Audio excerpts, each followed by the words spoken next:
Many of us have received dodgy emails asking for money, promising things too good to be true. Now artificial intelligence could be used to try and dupe us. A deepfake is an AI-produced copy of a human being, and this technology makes fraud of a new kind very, very possible. One bank is fighting deepfakes with deepfakes. For scammers, it is a powerful tool they can use to steal your money.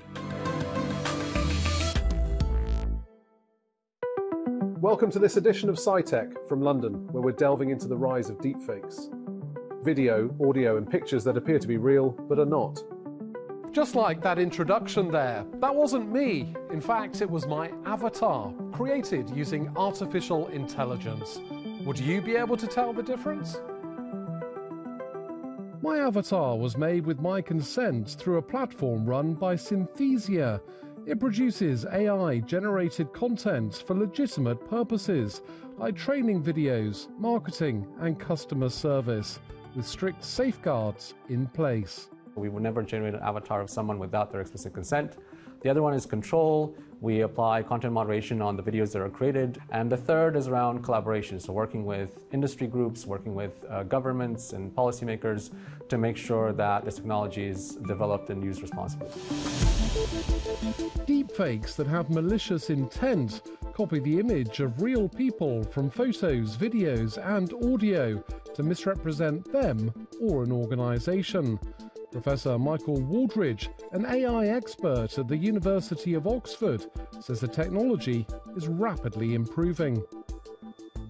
If you can take it to the point where you can be in a call with somebody that you think is your boss, looking at somebody's video, and it's an AI-produced video on the other end, then it starts to become very difficult to know what is real and what is fake.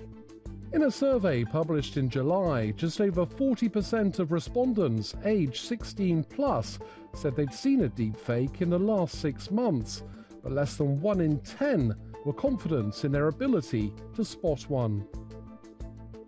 One bank has now launched a campaign deploying its own deepfake content to raise awareness of the dangers. As you might have guessed, this isn't me, this is a deepfake created to warn you about deepfakes. Technology companies are also tackling deepfakes. This new phone feature pits AI against AI, helping users to spot what's real and what's not. The on-device AI carries out a facial scan of a person in an image or a video. The algorithm analyzes things like the composition, whether or not there are any pixel imperfections, or whether or not there are any anomalies to the facial features of the person in that image or video. And crucially, it allows the user to see in real time whether that person is real. Let's take a look at an example specifically. So if we have a look at this lady, what are your thoughts here? Real or fake? Well, it's difficult to tell, isn't it? I'm not sure I would know whether that was a deepfake or not. Let's have a look. If I click on the magic capsule here, you can see right away that the on-device AI is doing its work. It's carrying out a facial scan to determine if this person is real. And within seconds, we have an answer. Here we can see that a suspected face swap has been detected, and the likelihood of this person not being real is 93%. And this alerts the user that, firstly, the person is not real, but secondly, and crucially, they could be at risk of being caught up in some sort of scam or fraud. So basically now, you're a technology company fighting technology. Well, ultimately for us, this is about ensuring the privacy and security of our users. I think we all know that technology has been developing at quite a pace for some years now, thanks in part to AI, and inevitably there will be people who are determined to exploit that through the creation of so-called deepfakes.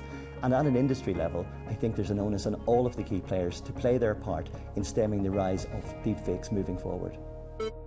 Fraud is not the only concern. Deepfakes are also fueling intimate image abuse online. One victim, whose real identity is protected by this avatar, was deepfaked by a former friend. I felt confused and taken aback. A documentary about this kind of deepfake abuse spawned a campaign group now demanding tougher regulations to block publishing sites. I have spoken to over 30 survivors of this, and in every single case, their lives have shrunk. It has had an impact on their job, on their career, on their sense of their body, on their sense of their identity. The stakes could not be higher.